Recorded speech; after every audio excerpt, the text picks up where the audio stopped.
the law of inertia. A body on the move tends to move indefinitely. Starting today, then let us roll up our sleeves and get to work.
part of the House of Representatives, the joint session is called to order.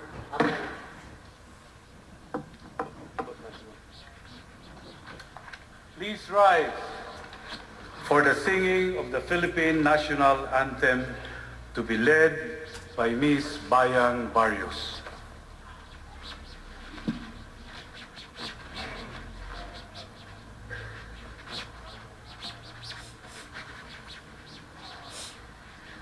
Bayang magiliw, perlas ng silanganan, alab ng puso, sa dibdib mo'y buhay. Lupang hinirang, duyan ka ng magiting, sa manlulupig, di ka sa simoy at sa langit mong bughaw, may dilag ang tula at awit sa paglayang minamahal, ang kislap ng watawat tagumpay na nagniningning, ang bituin at araw niya kailan pa may di magdidilim, lupa ng araw ng luwal, hatid pagsinta.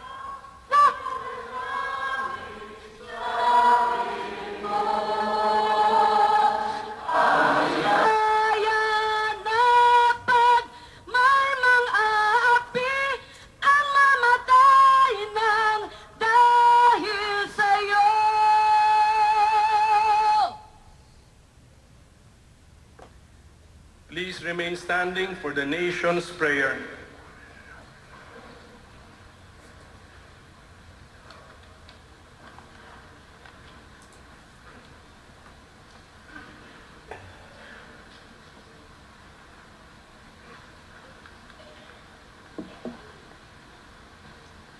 Panalangin ng sambayanang Pilipino.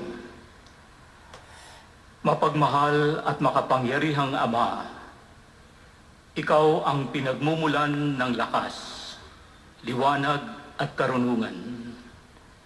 Ikaw ang dakilang amang karapat-dapat sa lahat ng aming parangal, papuri at paglinaw.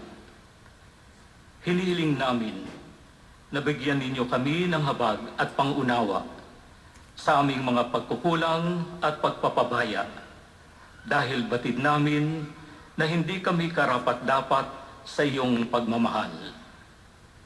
Panginoon, lubos kaming nagpapasalamat sa lahat ng biyaya na ibinigay ninyo sa amin at sa lakas na ipinagkakaloob ninyo upang malampasan namin ang lahat ng mga pagsubok.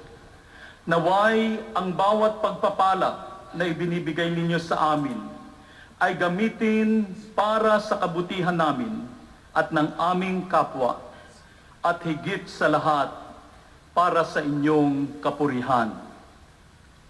Ama naming may kapal, pakinggan ninyo nawa ang aming kahilingan. Tulungan ninyo ang aming Pangulo, si Rodrigo Duterte, at ang pangalawang Pangulo, si Maria Leonor Robredo, upang sila ay patnubayan ng banal na espiritu sa bawat hakbang na kanilang tatahakin.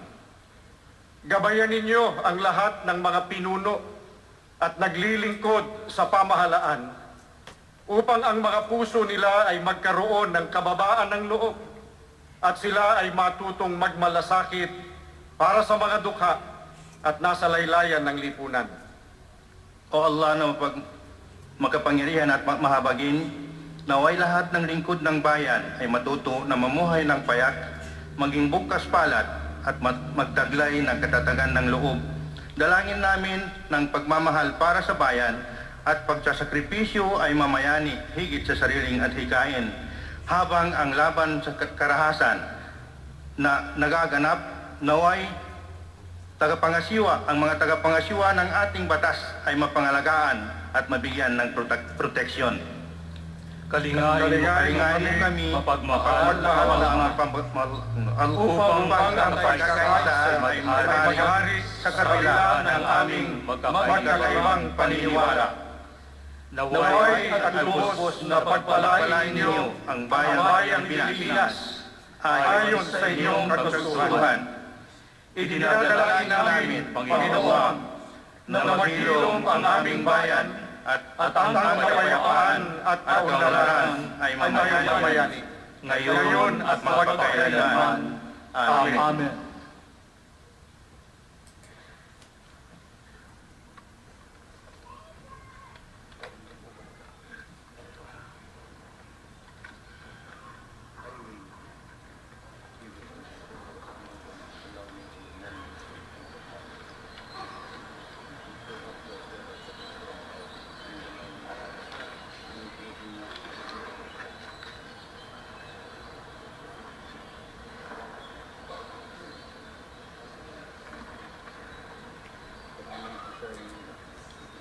Ladies and gentlemen, honorable members of Congress of the Philippines, the President of the Republic of the Philippines, President Rodrigo Roa Duterte.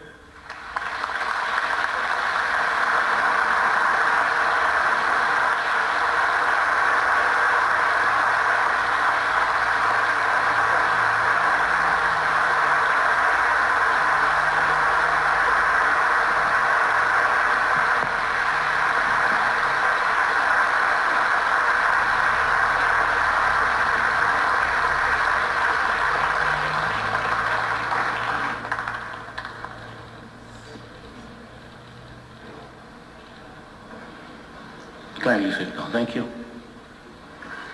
Allow me a little bit of informality at the outset. You would realize that the three guys in the elevated portion of Congress are from Mindanao. So wala talaga kaming masabi.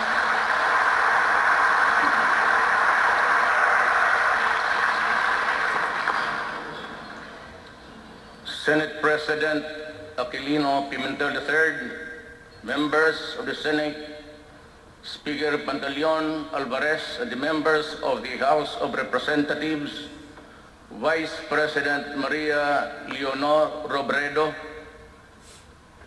President Fidel V. Ramos, President Joseph Estrada, President Arroyo,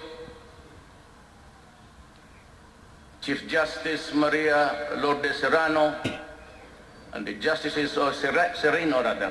I'm sorry. Justices of the Supreme Court, His Excellency, Papa Nuncio, and members of the Diplomatic Corps. We cannot, well, of course, I have also to greet the Executive Secretary, Salvador Medaldia, the members of the Cabinet, fellow workers in government, my countrymen. We cannot move forward if we allow the past to pull us back. Finger pointing is not the way. That is why I will not waste precious time dwelling on the sins of the past or blaming those who are perceived to be responsible for the mess that we are in and suffering from. Except maybe to extract a lesson or two from its errors, we will not tarry because it is the present that we are concerned with and the future that we should be prepared for. Lest I be misunderstood, let me say clearly that those who betray the people's trust shall not go unpunished, and they will have their day in court. And if the evidence warrants, they will have their day of reckoning too. When I decided to seek the presidency of this republic, I knew what the ills of our country were. I knew their causes, and I was briefed on those who caused the causes. I heard the people on the streets complain that justice had become illusory, that equity and fairness and speedy disposition of cases had deteriorated into hollow concepts fit only for muscular dissertations. It was and still is very sad indeed. As a former prosecutor, I know there are always ways of knowing how fast or how slow cases go. What I did was to look into the number of postponements and the time difference between each postponement and the next setting. It was simple as that. I will appreciate deeply if we all in government attend to this urgent need. I was determined then, as I am now determined and better positioned to wage war against those who make a mockery of our laws, including those who make life for us all miserable. I wish to assure everyone, though, that vindictiveness is not in my system, just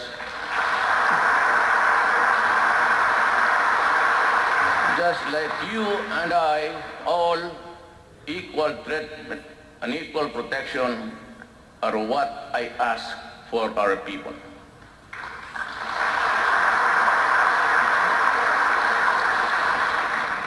But we must have the courage to fight for what we believe in, undeterred by the fear of failing or losing. Indeed, courage knows no limits. Cowardice does.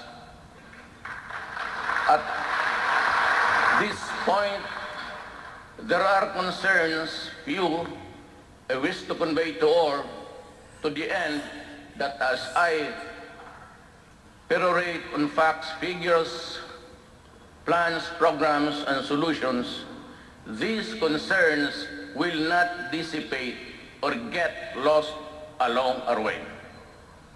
Thus, to our religious bishops, leaders, priests, pastors, preachers, imam, let me assure you that while I am a stickler for the principle of separation between church and state, I believe quite strongly that there should never be a separation between God and state. During my inauguration last 2016, I said that the fight against criminality and illegal drugs and corruption will be relentless and sustained. I reiterate that commitment today, and that is why I call on the Philippine National Police, the barangay chairman, the mayors and governors, are all those occupying seats of power and authority not to lower their guard. There will be no let-up in this campaign. Double your efforts, triple them if need be. We will not stop until the last drug lord, the last financier, and the last pusher have surrendered or put behind bars.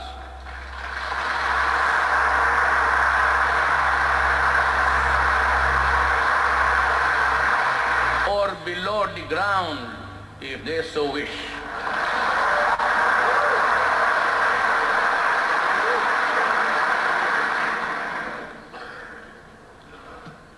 To our police officers and other officials, do your job, and you will have the unwavering support of the Office of the President.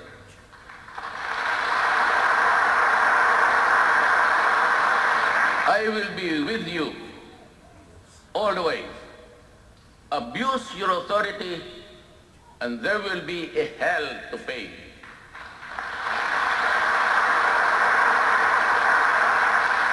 For you will have become worse than criminality itself. I order the National Police Commission to hasten the conduct of investigation and adjudication of administrative cases against police officers involved in criminal activity and illegal activities, and prescribe policies on lifestyle checks for PNP members. In this quest, I will put at stake my honor, my life, and the presidency itself.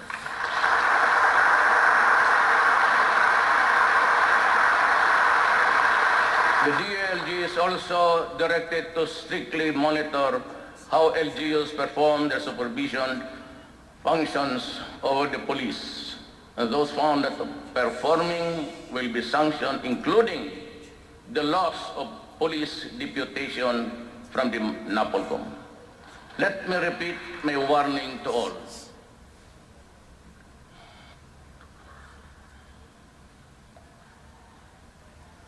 I repeat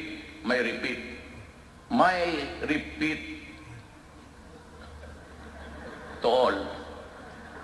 Do not do drugs.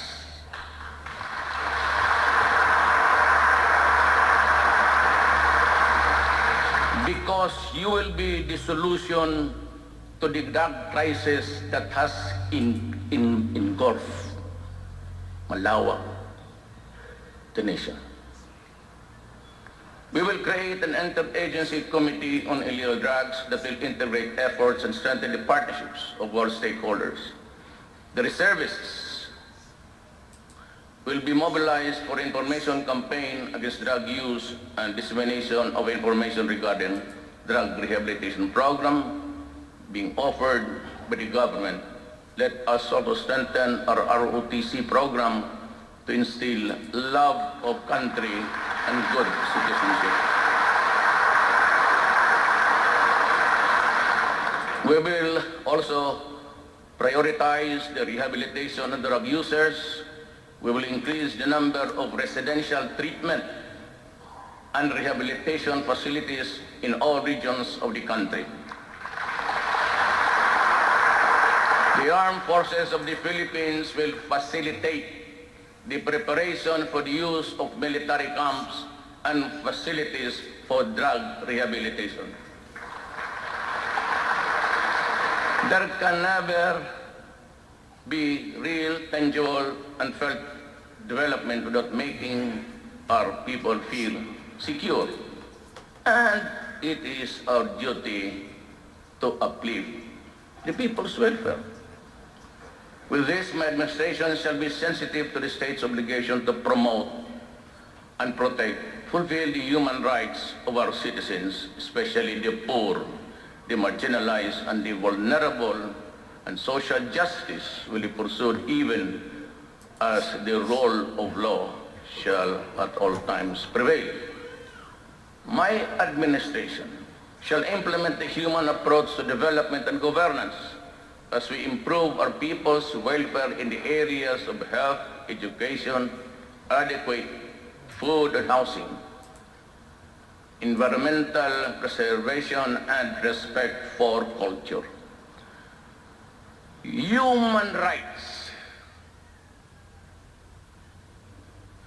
must work to uplift human dignity.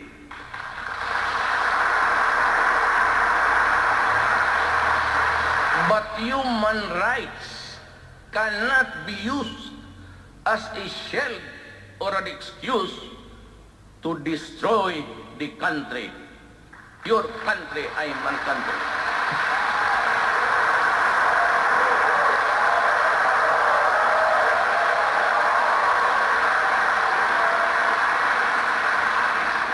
Meantime, since our country continues to be confronted with internal security threats aggravated by the existence and activities of the terrorist group Abu Sayyaf, the full force of the AAP will be applied to crush these criminals who operate under the guise of religious fervor. The AFP shall enhance its capability to search and engage these rogue and lawless elements. We have to strengthen our coordination with Indonesia and Malaysia to suppress the kidnapping in the waters of our neighboring countries. We will strengthen our counter-terrorism programs by amending various laws on human terrorism, terrorism financing, and cybercrime. This is our answer to the challenges of the global developments on the non-traditional threats, transnational crimes, and fanatical terrorism. Addressing global warming shall all be our top priority, but upon a fair and equitable equation. It must not stymie our industrialization.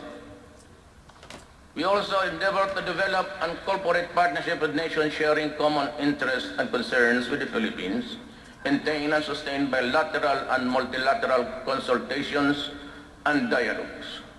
We will continue to expand Operation Human Assistance, disaster response, maritime security, and counter-terrorism.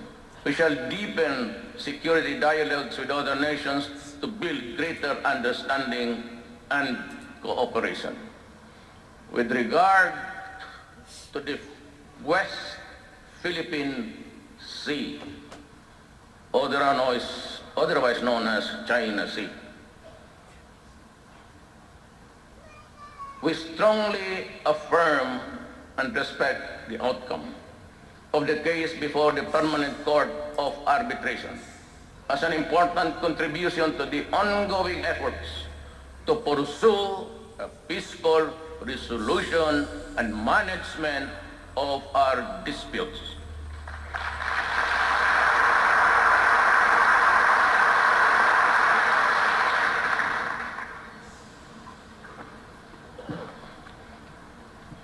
On the aspect of our peace processes relating to our engagement with the international community, the Philippines shall remain committed to work under international and with industrial partners, achieving lasting peace and progress in the country. We will vigorously address the grievances that have been time and again expressed not only by the Bangsamoro indigenous peoples and other groups for security, development, fair access to decision-making, and acceptance of identities. Enduring peace can only be attained only if we meet these fundamental needs of every man, woman, and child.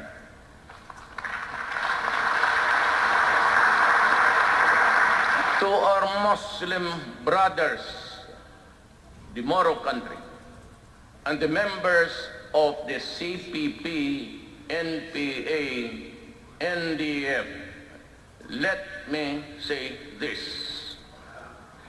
All of us want peace. Not the peace of the dead, but the peace of the living. We express our willingness and readiness to go to the negotiating table. And yet, we load our guns, fix our sights, pull the trigger. It is both ironic and tragic, and it is endless.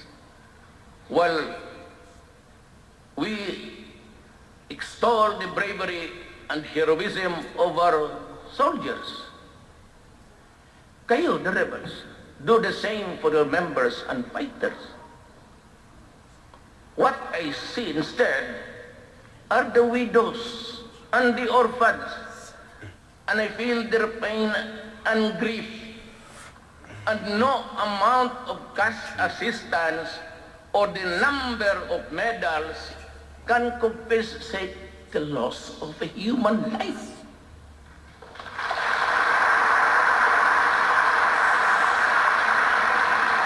Sorrow cuts across every stratum of society.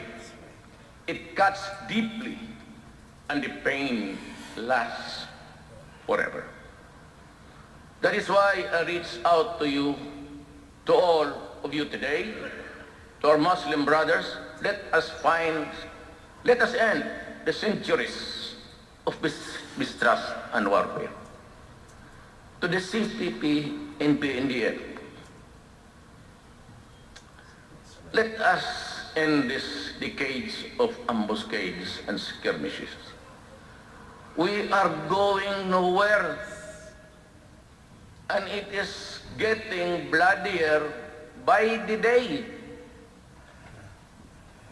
To immediately stop violence on the ground, restore peace in the communities, and provide enabling environment conducive to the resumption of the peace talks, I am now announcing a unilateral ceasefire with the CPP, NPA, NDF, effective immediately,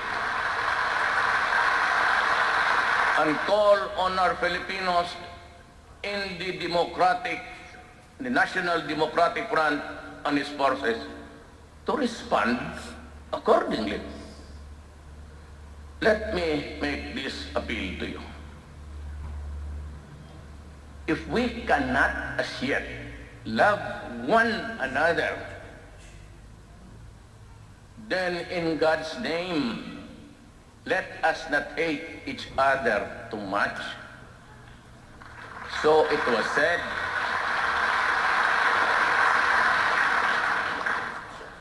I say the same to you today. We will strive to have a permanent and lasting peace before my term ends. That is my goal. That is my dream.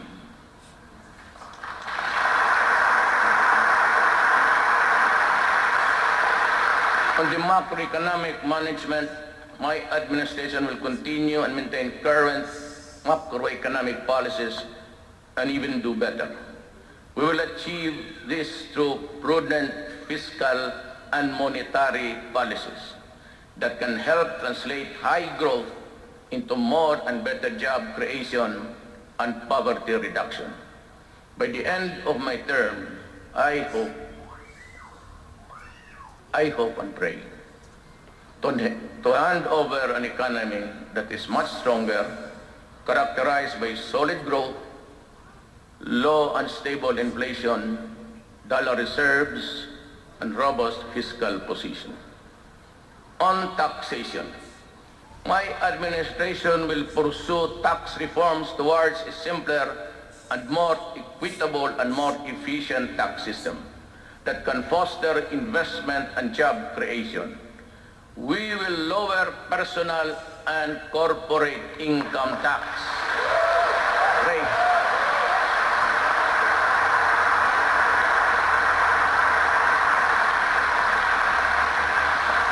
And relax the bank secrecy law.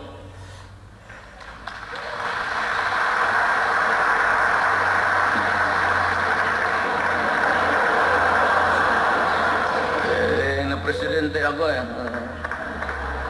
Ayaw ko sana makialam dito sa mga to. Wala mo na. Well, anyway, may I continue? At the household level, there must be sufficient income for all Filipinos to meet the basic food and non-food needs for their families.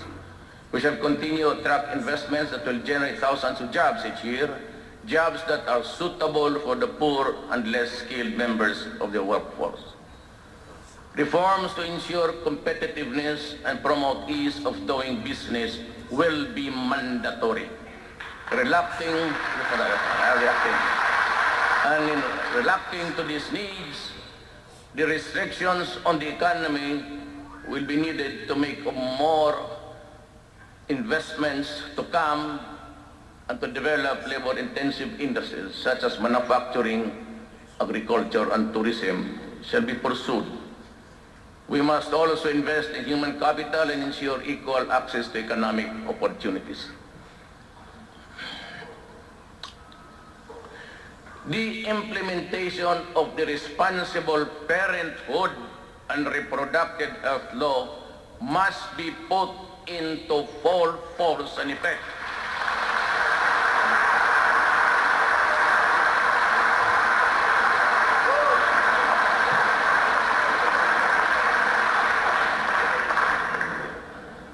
so that couples, especially the poor, will have freedom of informed choice on the number and spacing of children they can adequately care and provide for, eventually making them more productive members of the labor force. When employment is not an option, for instance, in extremely rural neighborhoods, entrepreneurship will be advocated. We shall also enhance local business environment by addressing bottlenecks in business registration and processing, in streamlining investment applications and process and integration, the services of various government offices. Government financial institutions shall come up with out-of-the-box financing packages to capacitate our small and medium entrepreneurs. In the field of tourism, we shall construct more access roads and tourism gateways to service centers and tourist sites.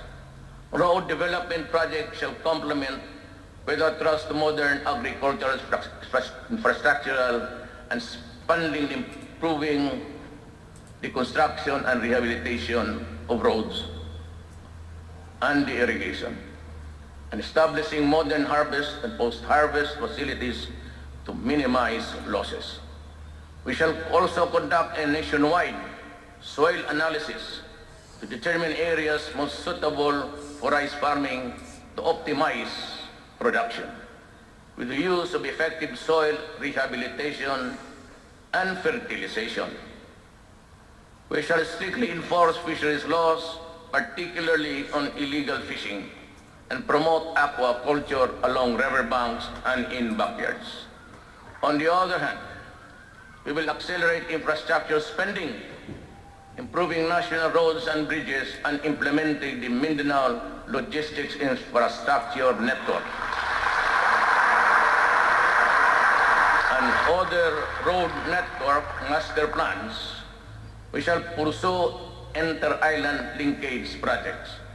We shall be implementing structural mitigation to measure the address of the perennial flooding in Metro Manila and neighboring areas.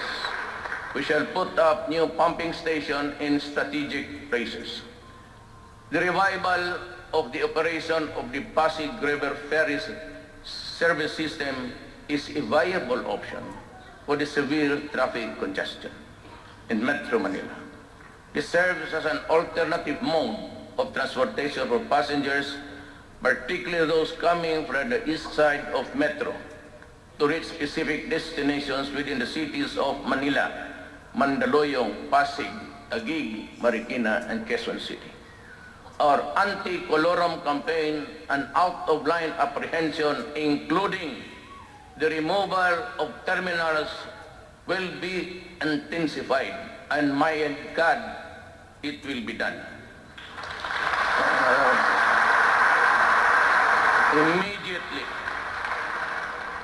Immediately, to address lack of road infrastructure in Metro Manila, usage of existing roads will be maximized. Thus, there is a need to cooperate and coordinate with LGUs to map out secondary routes and to consult various stakeholders, including the public transport operators. Many in government opine realistically that I would have to agree that the worsening traffic situation could be logically addressed if Congress would also accord emergency powers to the LGUs concerned. Ayaw mo, okay lang rin. Pero nakita namin kung gusto ninyong madalian, alam naman talaga ninyo sagad na lahat. Sagad na. Nasa inyo yan. If you give it, fine. If you don't, we take the longer route. Slowly. And tanggapin ko yung pagmumura ninyo. Huwag nga sa malapit. Eh, ganun talaga eh. You done it. It's an urgent and immediate situation. solution. Gusto ninyo, madali lang, okay. Pag ayaw naman ninyo, because baka sabihin nyo, ang corruption naman, hindi okay rin. I assure you. Wala ito sa script. I assure you, this will be a clean government.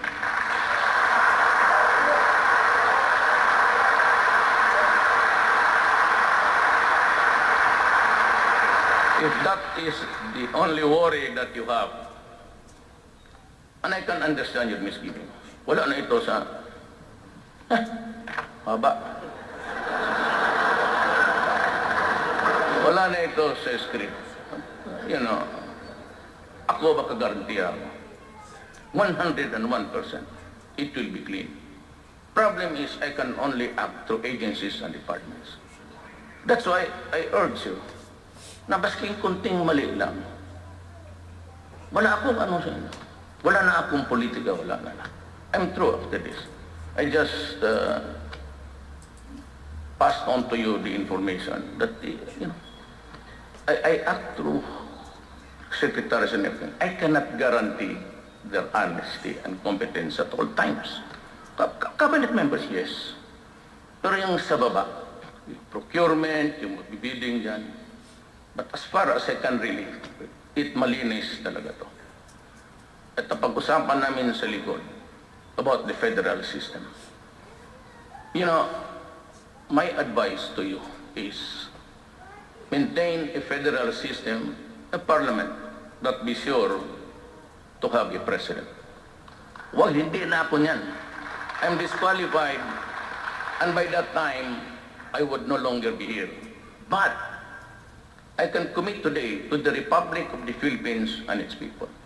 If you hurry up the federal system of government and you can submit it to the Filipino people by the 4th, 5th year, kasi proseso yan. You call for a referendum, and after that, call for a presidential election. I will go. Sipat na ako. But you must have a president. You copy the France system. Huwag mo hayaan yung puro na parliament, delikado. It takes time even for yung kagaya ng England, no? There was this bomb on the double deck. Took them time, really. Because there's no one apparatus for a commander-in-chief down. You can have a president, you can elect. Maybe Tito Soto would be the lucky guy at the time. O de, limitahan mo lang. Ceremonial powers, power to dissolve, power to accept the resolution or whatever.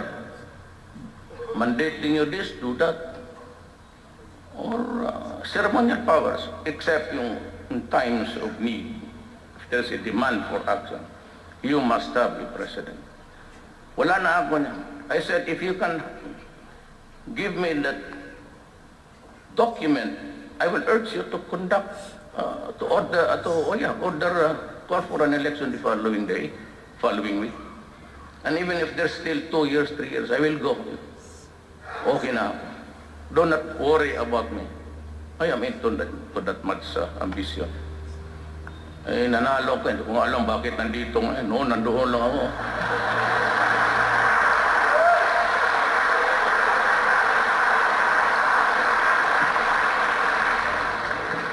Totoo man. Eh, sino man nagsuporta sa inyo sa akin dito? Wala man.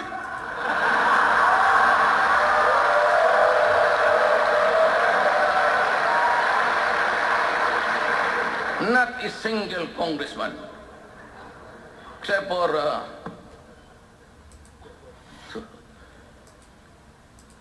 2 provinces governor. Yun lang. Wala akong barangay captain. Wala lahat. Pero ngayon,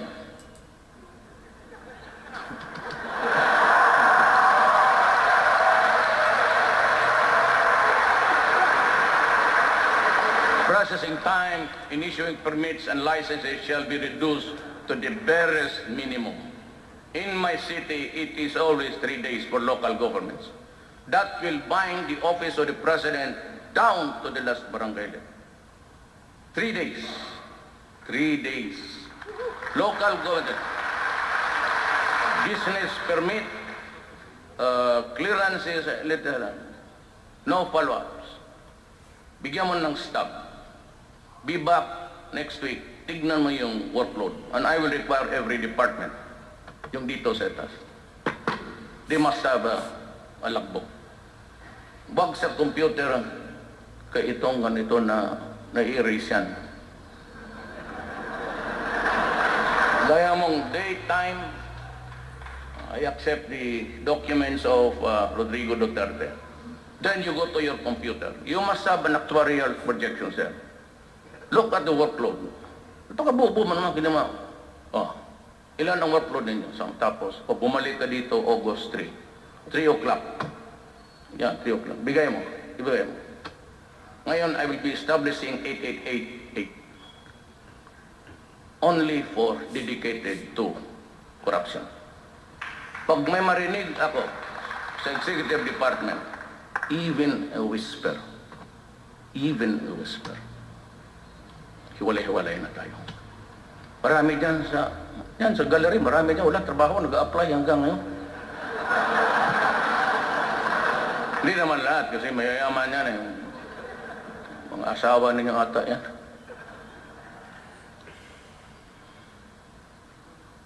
While the issuance and distribution of motor vehicle plates at point of sale or through motor vehicle dealers shall be considered. Wag na sa LTO kaya hanggang ngayon, panahon pa ni Jesucristo yung first plate nila, hanggang ngayon wala.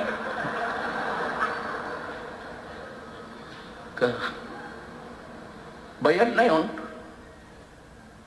Until daw, sa awa ng Diyos. For the driver licenses, its effectiveness will be extended from the current 3-year period to 5 years.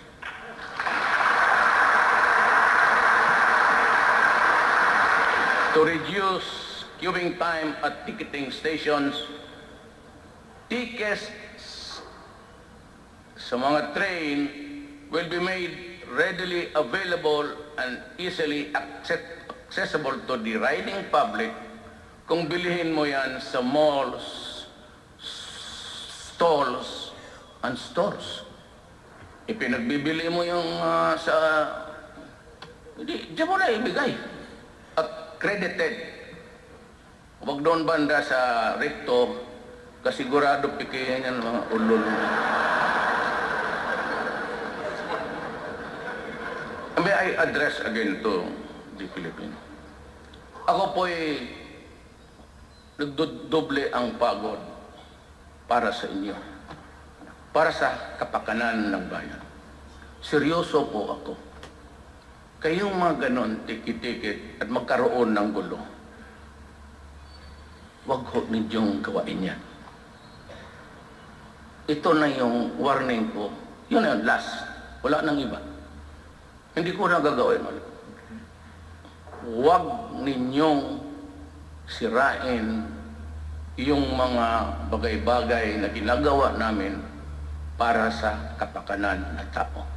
Mabuti ang magkaintindihan tayo.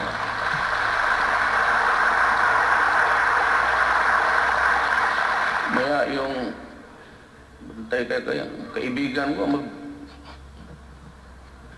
tarag.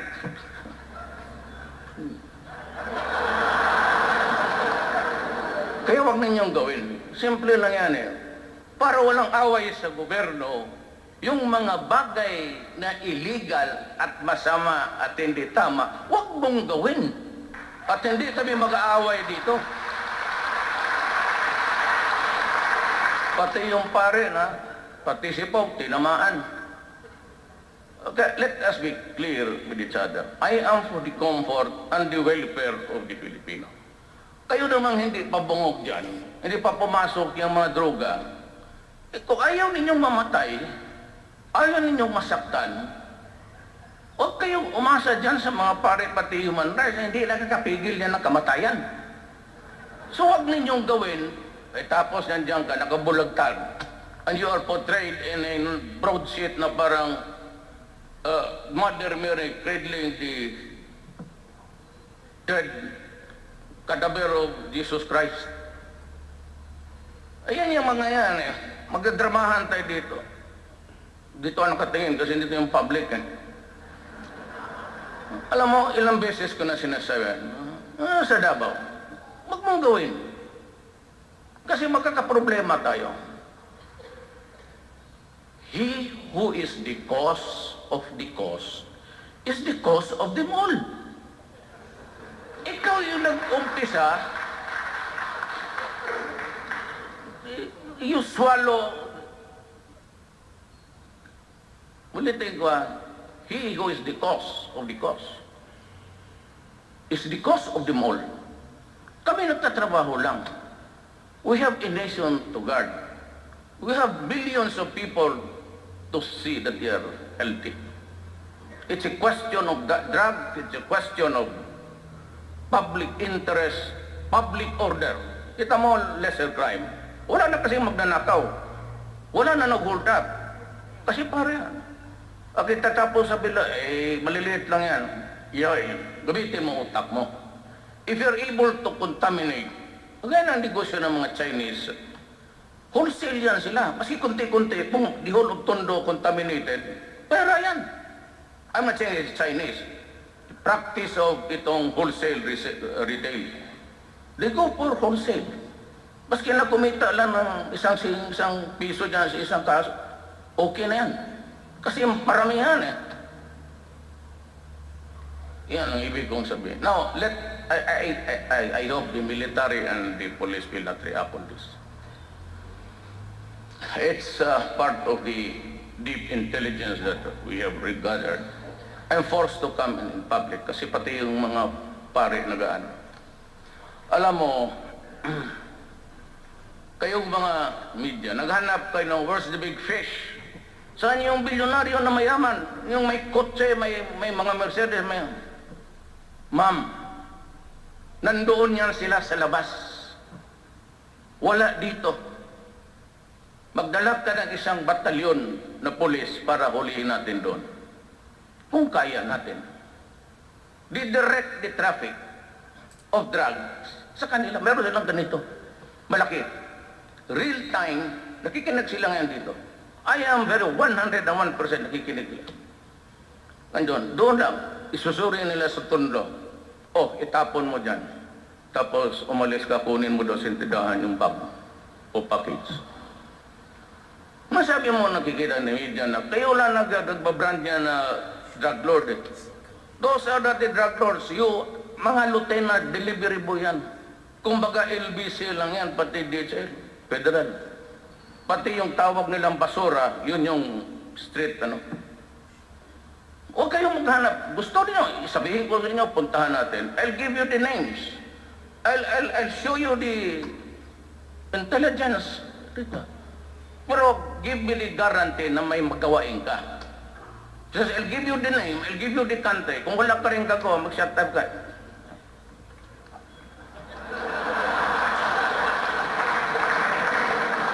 Kaya hindi lang kami naman. Do not get too personal about our work here. I am saying that dito, balik na tayo kasi yung hindi nakakaintindi ng mga Tagalog, ano na yung nila. So, tagal naman itong passenger capacity congestion shall be addressed by increasing the number of running trains from the current 16 trains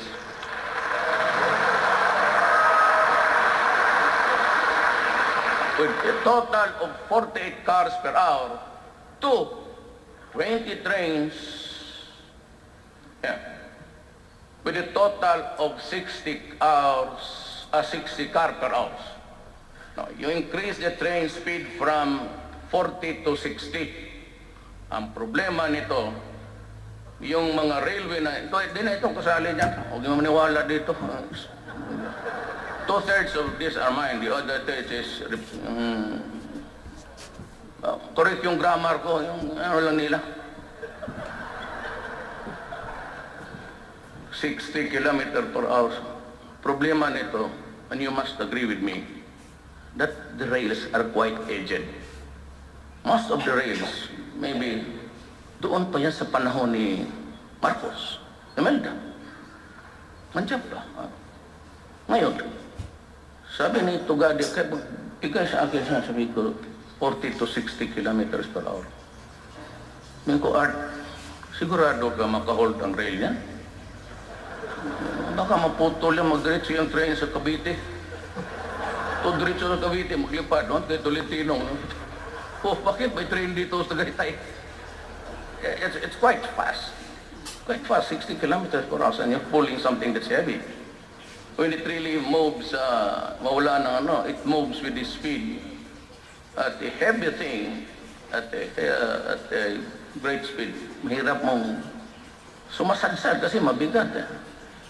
And reduce headway time from 5 minutes to 3 minutes. Mahina lang tayo ng plano ni Tugati, mahina lang tayo ng 1 minute. Sa Hong Kong, 2 minutes, kanya 3 minutes. Art, ambisyoso ka. Kaya mo ito, specifically for the LRT, the operating hours shall be extended from 9:30 to 10:30 p.m. So marami pa mga bata ang uwi niya.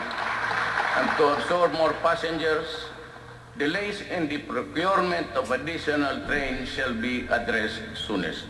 Now, yan ang sinasabi ko. If you want the long way, fine. Wala akong problema. Sabihin ninyo na doon ang we go the normal way if you're able to make purchases. Ang maganda nito, I have signed the executive order sa aming FUI. Naunahan ko kayo. Yung inyo na, nandoon na sa akin. Tapos na ako. Ilabas ko na, it will be out today. Alam mo, sabi ko, unahan ko dating kongreso, puro mayayabang yung dyan. We grab there's a stealing one standard. Kaya unahan na natin. So, we shall also pursue rail projects in Metro Manila at the major key points and the country, including the Mindanao Rail Project. Hindi ako nagyayabang, pero totoo talaga to. Depende sa federal, but 6 years, lalabas talaga ito, I assure you, because it's going to materialize. Rail projects, the Davao Transit System, the Cebu Transit System, the North and South Luzon Railways, and the Panay Railways Project. Different approaches are also being considered to decongest NAIA, including the possible transfer of general aviation. Na itong, I will, hindi, ang style ko kasi, ganito, hindi naman ako, I'm not steeped into formalities. Itong of general aviation, alam mo kung sino tiyatamaan yan? Kayong mayayaman. Kayong may mga helicopter pati aeroplano, ilipat ko kayo. Alam mo yung general aviation, yung mga Learjets, sa mga kumpanya, ilagay ko kayo sa Batanes para wala masyadong air traffic. No, I'm offering Sangli Point. Kasi kailangan ko isang runway. I can make a new runway there, sabi ng mga aviation experts. But tumbok niyan is the Merville subdivision. Maka isa pa akong runway dito sa Metro Manila. But if not, then it's going to be Clark. But on a condition that we would have a fast rail. Sabi ko kaya, it will be something like 1 hour of travel, sabi ko kay Tugadi, is not acceptable. Make a rail there, bago. Marami na ko pa eh. It's the bow of the day is the bullet train. Ilagay mo yan sa Pilipino na driver, sotoy talaga kayo. Maglampas kayo. The Clark Airport can be utilized to shift some operations of our domestic and international airlines. Moreover, a one-stop shop will be established within the civil aviation complex for the benefit of the overseas Filipinos. Ito, mangyari nito. To utilize the Clark Airport, it is necessary to establish yung mga, but you have a rail to connect. Tapos na yan, itaas mo na kayo, Tagalog ko na. In the area of environment, the military is directed to intensify its makinig kayo siya gitawa dyan, support role against illegal logging, illegal mining. Diyan pa naman si Gina Lopez. And other destructive practices that aggravate the devastation of our natural resources.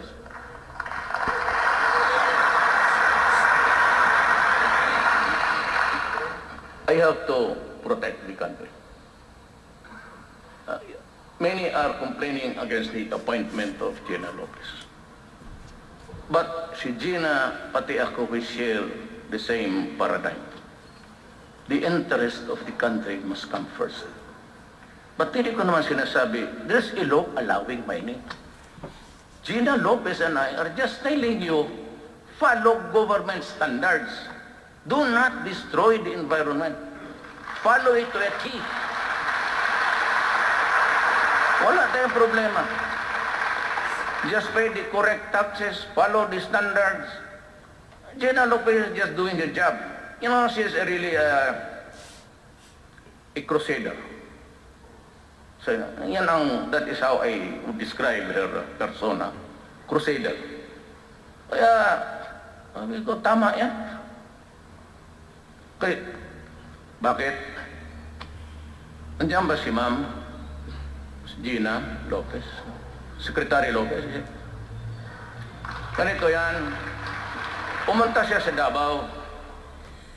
Gabi na mga 1 o'clock because on the early days of my but I was, hindi pa ako marami na napuntahan. Ito, felicitations, congratulations. Si Ma'am pumunta twice. Every time she shows me the degradation of ito na. Tapos, 2 oras naman, mukhang hindi na matapos, sabi ko, Ma'am. Ma'am, do not be offended. Totoo man, huwag kang galit kay, it's the truth.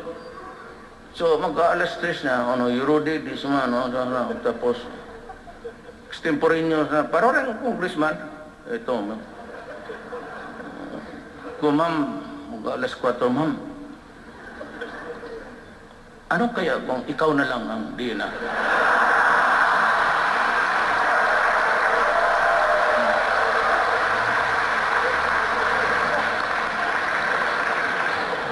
Bigla rin siya nagsagot ka, totoo ka?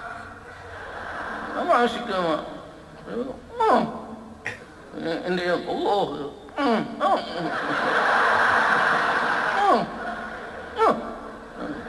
Siya, I'll ask I'll consult my family and ask my, nila. Following day, tawag siya kay may 80 bong. Sinabong, okay na, tinanggap na. Sabi ng pamilya ko, okay na.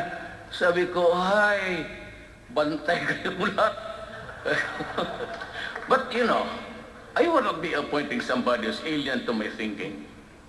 I will take in somebody who shares my horizons in life. Especially yung degradation ng tama yan, she's a crusader and she will continue. And dito naman lagay is the DNR is likewise directed to review all permits granted to the mining, logging, and other environmental sensitive activities to ensure compliance with government standards. And if warranted, ito na yung pinakamaganda, amend, suspend, or revoke permits. Go ahead.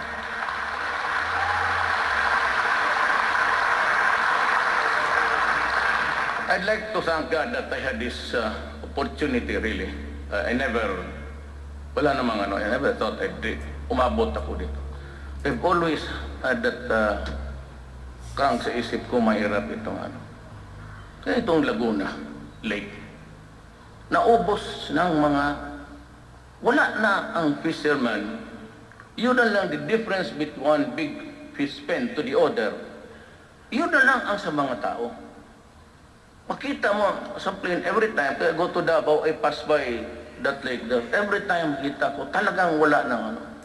And the fishermen are complaining about the loss.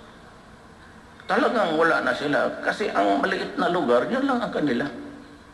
So dito, pinadaan ko lang in diplomatic way that the Laguna Lake shall be transformed into a vibrant economy zone showcasing ecotourism by addressing the negative impact of watershed destruction, land conversion, and pollution. Ito yung nilagay ko. Pero this is what I'm telling you. The poor fishermen will have priority in its entitlements. Order to Gina is, ayusin mo ma'am, huwag mo namang ipitin, but they have to reduce the areas of occupation. They cannot have their cake and eat it. Sila na yung may pera, sila na yung, this must stop. So, kung siya tanong siya kung sinong may-ari niyan, simple lang, mga general, mga mayor, governor, baka congressman. I mean, this is not personal. This is something which I feel that I must do because it is the right thing to do.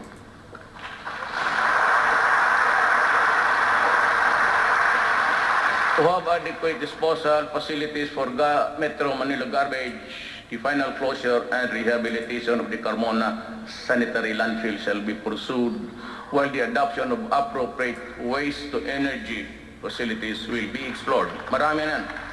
The technology is coming in very fast. In the area of governance, there's a need to strengthen our efforts along this line. Taas mo na. Mataas yung paragraph na yan. Ito. Select the best answer dito. Ang taas nito. Huh? Mabubuang ka. To better manage public information, a law should be passed, I'm addressing to Congress, to create the People's Broadcasting Corporation, replacing PTV4, the government-run TV station, which now aims to replicate international government broadcasting networks. Teams from these international news agencies, I'd like to mention that those interested, BBC, are set to visit the country soon to train people from government-run channels to observe, ito ang gusto ko, total pera naman ng tao, to observe editorial independence through innovative programs and intelligence treatment, analysis of reports, as well as the development of national and international significance. The Government's Bureau of Broadcast Services, better known as the Radyo ng Bayan, shall undergo upgrading to make it financially viable and dependable for accurate and independent and enlightening news and commentary. Radyo ng Bayan will be integrated with the PBC. As we are presently setting up a presidential communication satellite office in Davao City, PBC will also put up broadcast hubs in the Visayas and Mindanao. Davao City will also be the first site with the first Muslim channel called as Salam Television and the first Lumad channel. The PCO shall coordinate with the Office of the Executive Secretary and Presidential Legal Counsel in implementing the recently approved EO on the Freedom of Information. This the executive order is out. As an example, on the part of our executive branch to make transparency and integrity as yardsticks in government performance, savings, and expenses, while engaging the public to be vigilant and to participate in government programs and projects. The PCO, in coordination with the Executive Secretary, is drafting the administrative order on the Task Force on Media Killings. this government does not condone violence and repression of media.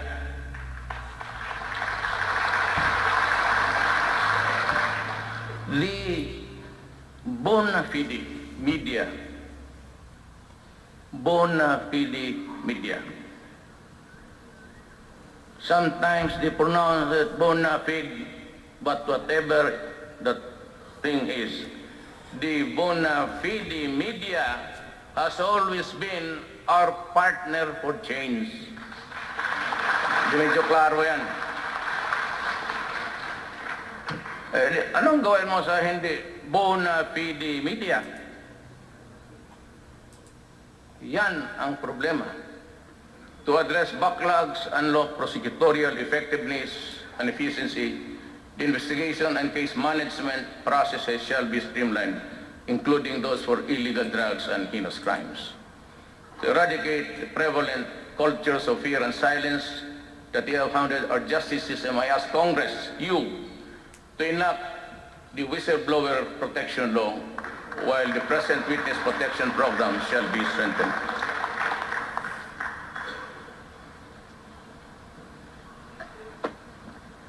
Hirap ang presidente, maski dito lang. The number of lawyers and support staff and the PAO, that is the Public Assistance Office, regional and districts, shall be increased to provide Indians with more access to counsels. At this stage, I also have directed the DILG to undertake nationwide information and campaign on federalism in partnership with various alliances and with LGOs, civil society, grassroots, and faith-based organization. Hinto muna ako dito, itong federalism. Ayaw ko itong tama ako. Alam mo, itong bayan natin, if I may just repeat, I know that you know it. In 1521 or 1526, Magellan landed in Leyte. Tapos, kumari ko man ito. Damat Maria.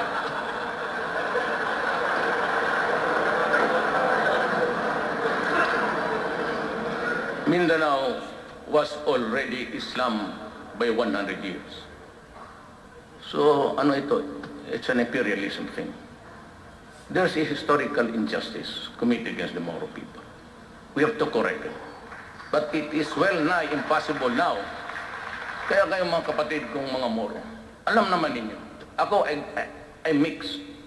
Migrant ang tatay ko ron. So, asam ay mixed blood ako. Moro, pati Christian. But, you know, intindihan na lang natin ito, that we cannot return to you all yung nangkuha ng mga Amerikano, Espanyol, pati yung mga Pilipino, mga kapitalista, those who exploited Mindanao with that thing, sloganeering, go to Mindanao because it is a land of promise.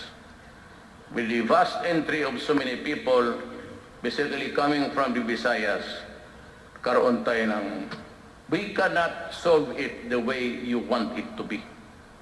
We have to understand each other, then you have to live with each other. But we'll try. Ang sinasabi ko nang babalik ako, dahil ako sa federalism, both Ms. Suarez, Sema, and all, at least the political leaders ng Mindanao will agree to it. We do not, remember that ako yung, hindi ko dinidikdik yung masyadong abusayap because it is really connected with the first talks between Ms. Suarez, the president, subsequently to President Marcos, and until now, the only way they said that we can have is, yung BBL, ibigay na natin, minus the things that you do not want, yung constitutional issues. Tanggalin muna natin, ibigay ko yung area, wala natin, nandyan na yan eh. So I ask you, pass it minus the constitutional issues that are contentious.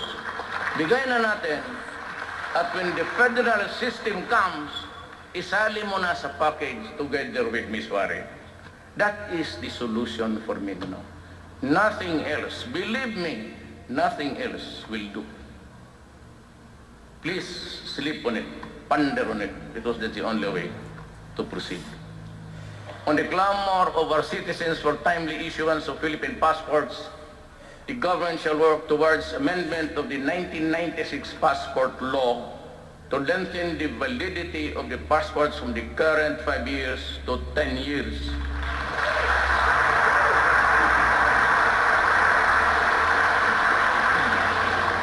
Total, kayo naman ang magagawa ng batas.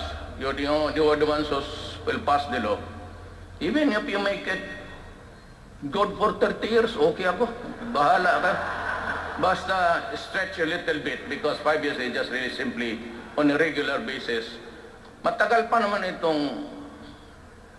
itong passport. Mag-apply ako mga 10 days. Alam mo, I'd like to call the attention of Secretary Yasay. If you go to Davao, look back doon look at the back, likod ng itong mall, yung malaking mall. Sige, pangalanan lang natin, SM. Doon, yung mga tao, nandyan sa pavement, natutulog. For the many times nadaan ako na walang ulan, doon yan sila. Because first come, first serve. And the only outlet there, the outlet of your department is yung sa SM. So yung mga maawa ko para dito sa side sa Cotabato, lahat ng Cotabato doon sa Davao. Karamihan yung walang mga bahay. If you're applicant in Davao City, fine. But yun kung walang mahirap kasi karamihan dyan mga moro naghihiga lang dyan sa pavement. Nasasaktan talaga. Masakit buong gabi magtayo hanggang magbukas yung SM kasi first come first serve. Kasabi ko, well, that is addressing to all of the cabinet members. Make use of the computer. I do not want to see people lining up under the heat of the sun. I do not want people lining up under the rain na mga gano'n. When I want itong labor, wala na ito sa script. Yung prompter natutulog na siguro, pindot-pindot yan. Alam mo, andyan naman yan. Sabi ko, what I want is a journal. When the applicant presents the documents, give him a shopping list. Do not add or get anything away from it. Yun na yan final. And when he complies with that, that is good. Huwag mo na siyang pabalikin. Kasi kung magtawag yan ng 888, may God, puntahan ko talaga kayo. Yan ang bisyo ko ng mayor ako. Make in a difference, mayor, presidente. Puntahan talaga kita at hiyain kita sa maraming tao. And I would publicly ask you, what the hell happened to the procedure? Pupuntahan ko talaga kayo. Local, barangay, police, military, lahat. Bigyan mo ng shopping list, huwag mo nang pabalikin. Because pag magtawang ng 888 yan, tapos makita ko na the grievance is valid, bahala ka anong walang panahon, pupuntahan kita sa opisina mo on I will ask you. Bakit? Bigyan mo ng staff. You have to employ actuarial ability. That's easy. Pero pagtanggap ng tao, I'm addressing myself under me. Journal. Papirmahin mo siya. Lagyan mo doon, tignan mo sa computer. Kung mag-connect ka doon sa actuarial, mo kailangan ng bobo dyan eh. Kasi matatapos siguro yan mga next month. Tapos na. Projections lang naman. Kung balik ka dito, August 15, 3 o'clock. Pagdating, bagay mo. Now, if it goes to Malacanang, I'll open it up. For those who have valid reasons to complain about graft and corruption, the gates of Malacanang will be open. Doon ka. Magsumbong ka. at I will be briefed by my military or aid or yung itong nagbigay ng tubig. Sir, dito marami ka. So, the reason why I do not go out, I do not accept invitations. Hindi ako tumatanggap because every time I traveled around Manila, it causes a huge congestion. Kasi pag itong pag-uwi ko, di go also by projection. Paglabas ni may presidente, picture taking, gano'n. And they start to block yung roads access to the, gano'n yan. Every time ang president noon, gano'n yan. So paparahin nila yan, sabihin nila, dadaan yan by this time. And in the meantime, sarado yan. Di pag nabas ko, kala mo Verde Santo. Walang sasakyan dyan. Ito pala, exponentially, ang traffic, the tail end of the traffic is somewhere 5 km. I need to take about 2 to 3 hours to normalize. Kaya hindi ako tumatanggap ng, and I hate to travel. Kasi talagang lilinisin eh. Ito namang, kasi ang taas kasi ng, ang turas ng presidente sila. Dulog sa dulo may ambulansya. Hindi na ang turak, parang portage ng, sa sabi ko, sabi ko 2, 3 tama, nasa gitna lang ako. Pero ang totoo, mag-taxi lang ako dito sa likod. Sunod lang ako. Kaya lagot na sila na, ano man makuha mo kung patayin mo ako? What for? No, may ambulansya ko. Dagdagan mo na punerarya.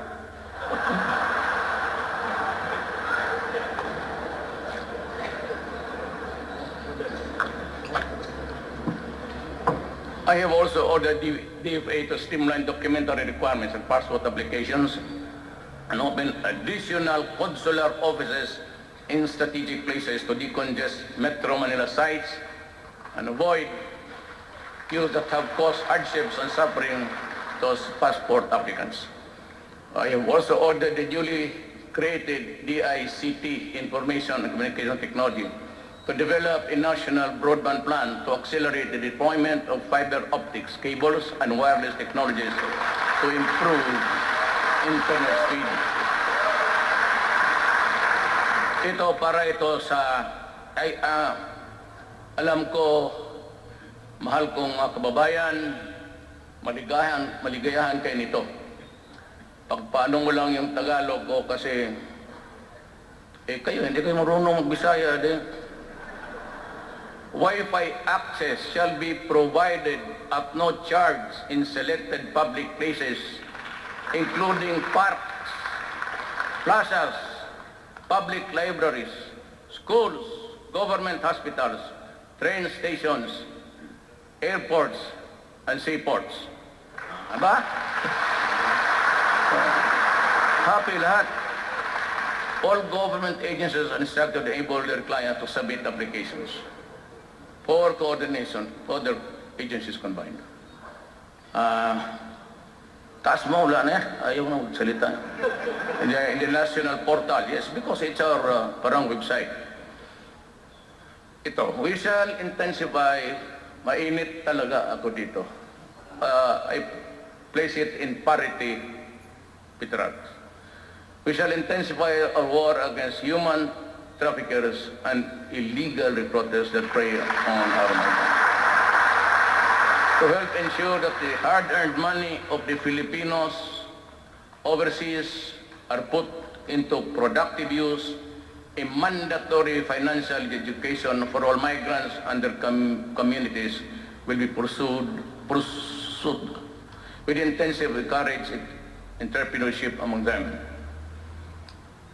I may now also ask on Congress to consider drawing up bills consolidating and merging agencies and offices having to do the overseas Filipino to have a department that shall focus on and quickly respond to the problems and concerns. Kailangan mo ng isa. And I have asked, I don't know if Secretary Bello is here, Bebot. Wala. Absinero talaga yan. Kasi sa cabinet absinero yan. Gusto ko, he will lease some buildings din here for overseas only. At lagyan ko na i-direct all, BIR, lahat na, BIR, lahat na something to do with clearances of the police in one building, may booth lang. I said, my God, make use of the computer. So doon lang siya mag-ikot sa isang building. Ang Pilipino, di na siya magpunta doon sa statistics, di na siya punta doon sa dyan sa office niya. Gamitin ninyo ang computer and you can get the results right after. Why do he has to travel to Malate, then it has come with the traffic? He can only accomplish one document at one time. In BI clearances, doon na ninyo bigay. Lahat na doon na. At kung dapat may awa o sibilyo, pakainin niyo yung mga tao doon. Lalo na sa probinsya. Pag tingin ninyo taga-probinsya, finish it right away. Make use of the computer.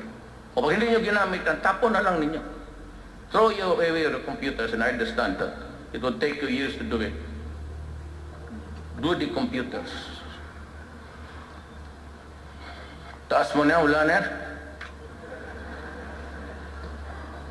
Ito, to help avoid squatter-like conditions in relocation sites, we urge utilities like Meralco and electric cooperatives exercise their social corporate responsibility by making direct connections to relocation sites sa depressed areas. Alam mo kung bakit?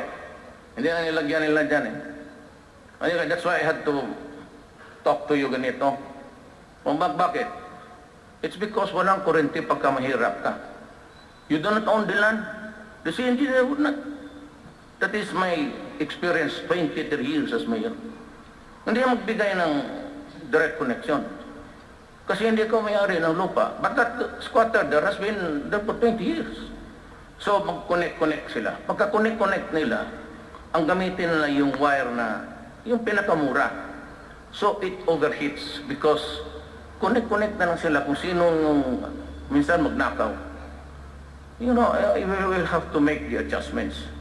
It is not for these people to make the corrections because they are not in a position to do it. We have to adjust to the needs of our people.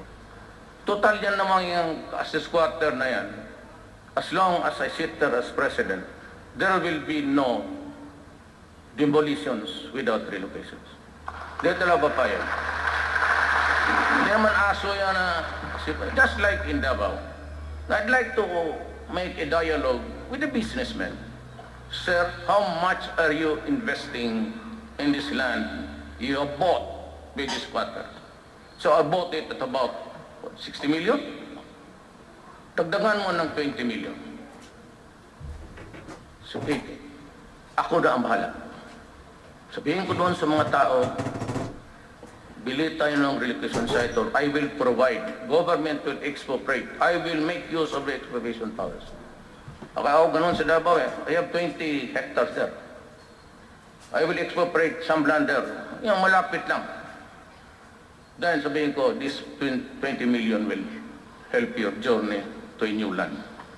And I will urge everybody na yung mga bagong mga factories, doon sila magtayo. Magtiis-tiis lang muna kayo. In the meantime, you have to mitigate the hardships of these people. That's the only way to do it. Pero yung sabi of demolition, walang matirahan ng tao. Total, you sat on your rights for many years. Eh, bakit mo ngayon pipilitin mo ako magka-problema ng gano'n? May iba kasi hinahayaan nila for 10, 20 years, they do nothing. Ano di times na pagbili lang nila, tayo ngayon disturbuhin. O di gumastos ka, para mas madali. Just add a little bit more. And there will be at least peace. Pag hindi, wala yan.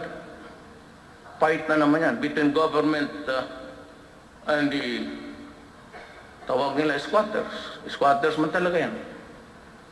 Masasaktan lang, mamatay for no reason at all. Eh kung mayaman ka, bigyan mo naman ng konting provide a relocation, and I'd be glad to talk to the people and say, go, it is not yours.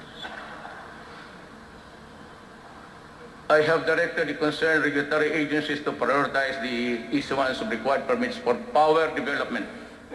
Okay yan sa akin. Ang problema, sandali lang to. Para ka dyan. Yung mga environmentalist, meron tayong kasi marang yung coal, pati itong energy emissions. Wala man akong problema dyan. But do not tell me na if you, basta doon ka tapos sabihin mo sa akin na medyo hanggang lang dyan kayo kasi kami hanggang dito lang kami. Kayo umabot dyan, you are now in the apex of your industrial might. But along the way, you were the first America, China, Europe, kayong bumbabuka. Until now, we contribute only something 0.0. So if you put so much restrictions doon sa treaty and the treaty which we are trying to, it's still here in the Senate, let us be very clear on this. We need to industrialize. We need the power. And therefore, the emissions would also be considered. I just can say if I establish 5 economic zones here, and you start to say that you're spewing so much carbon footprints, mahirap yan. I mean, it's hard. I cannot just agree on anything that will delay. I'm only good for 6 years. And then to do something during my term. Now, I'm sure that the heavy machineries would come in, and even the power. Cheapest is coal. So ito naman locally, you get in trouble with Gina. So we'll just talk sa cabinet na lang. Si Gina naman is a very fine lady. Huwag ka lang magsimangot sa harapan yan. Bigyan ka niya permit, baski 5. Magsimangot ka 0. All that she has to do is just be gracious to her. That's all. It's a matter of talking and explaining to them. But if it is you're using the state-of-the-art technology, and I've seen it several times in the other power plants in this country, if it is really a good one, then we will consider, I said, because we need the energy to power our industrialization.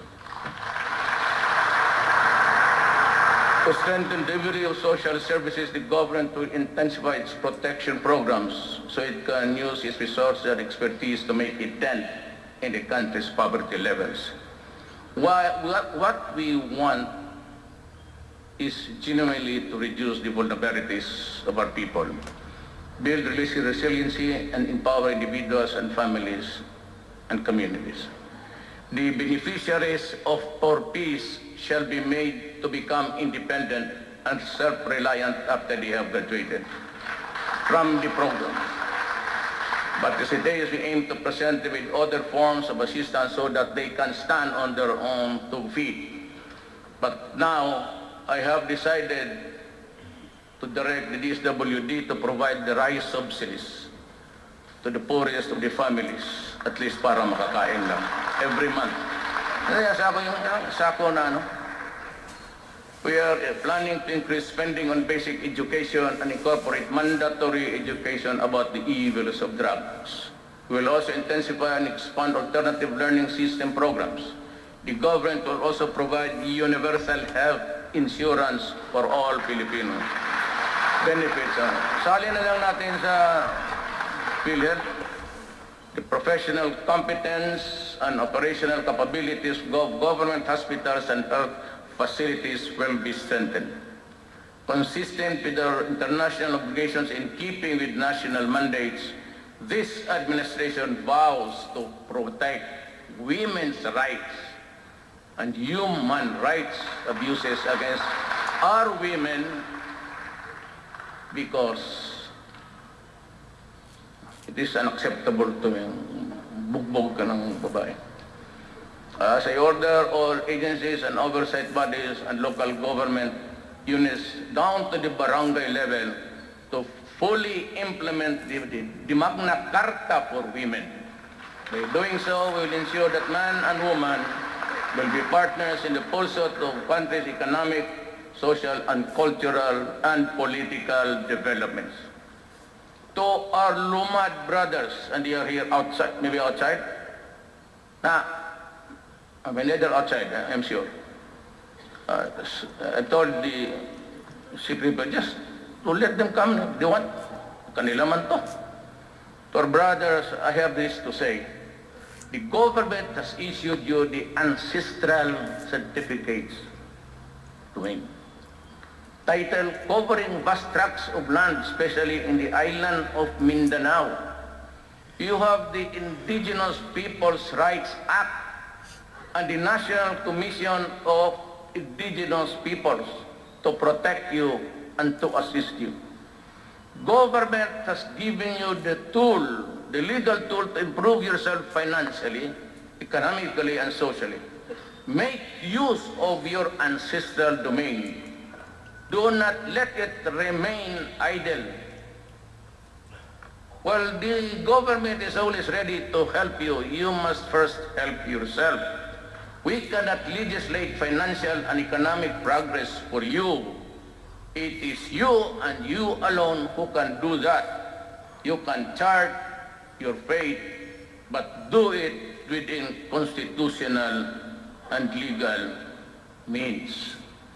After being devastated by natural and man-made calamities these past few years, we are still to recover emotionally from the loss of our loved ones and materially from the loss of our homes and our income sources.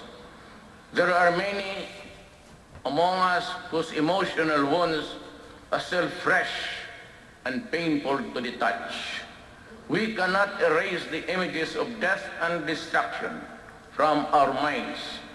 We cannot wash away the stench of rotting flesh from our noses, and there are many of us who are still waiting for the help that was promised. The enormity of the problem of drug addiction has been made manifest by the number of surrenderies which grows by the hundred each day that passes. Since July 1, we have already made 3,600 related drug arrests. 120 drug dependents have already surrendered, and 70,000 of them are pushers. You think this is just a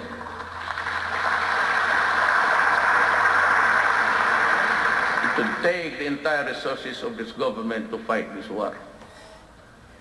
I have nothing but the interest of my country. But in its way, because the PDEA says that that was a statement made by the Philippine Drug Enforcement Agency. 2 years ago, PDEA came out with a statement that there are 3 million drug addicts in this country. That was 2 or 3 years ago.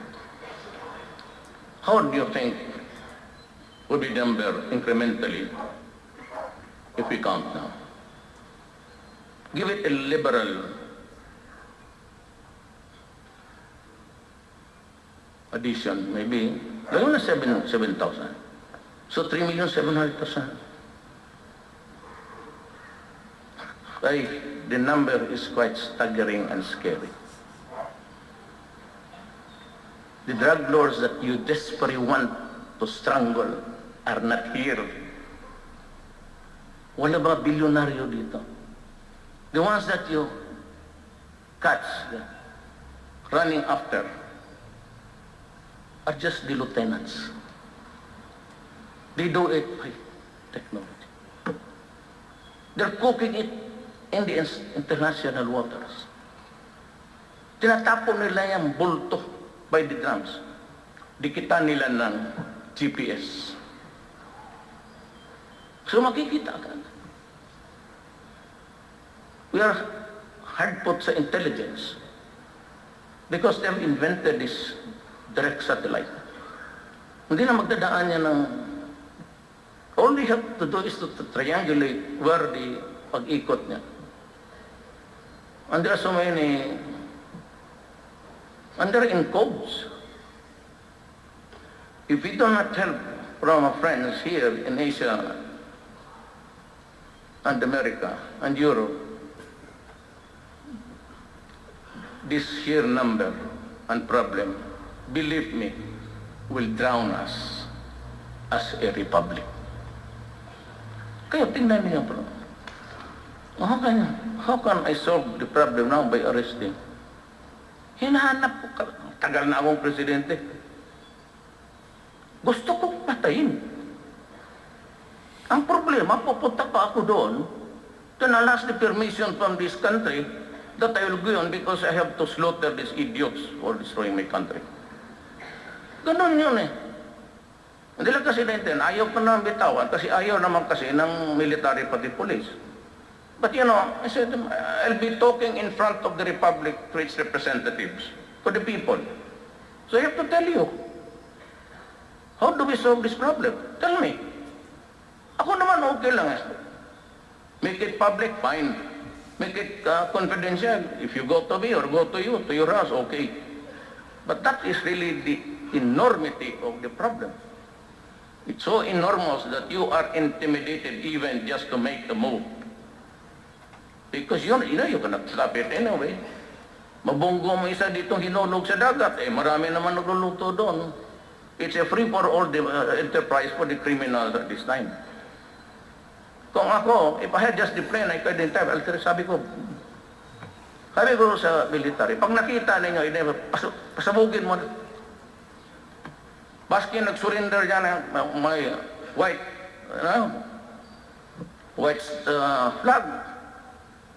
Panggira lang yan, hindi yan pang-kriminal, pasabugin mo.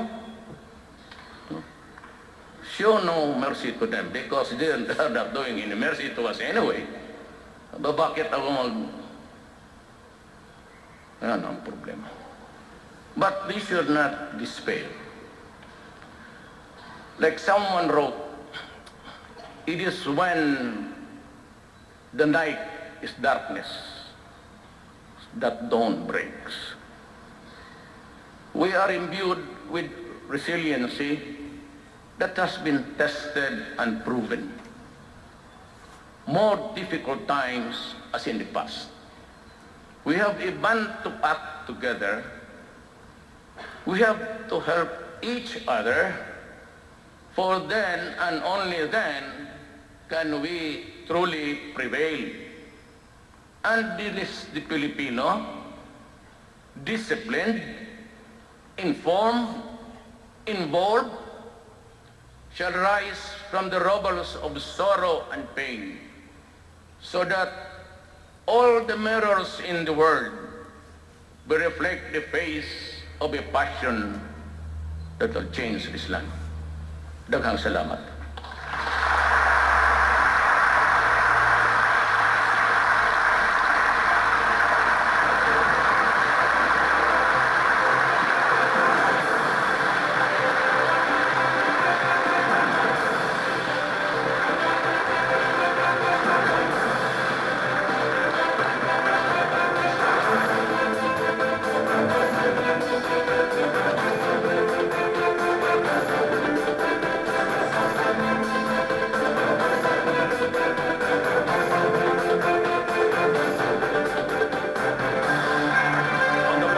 Senate, the joint session is adjourned. On the part of the House of Representatives, the joint session is adjourned.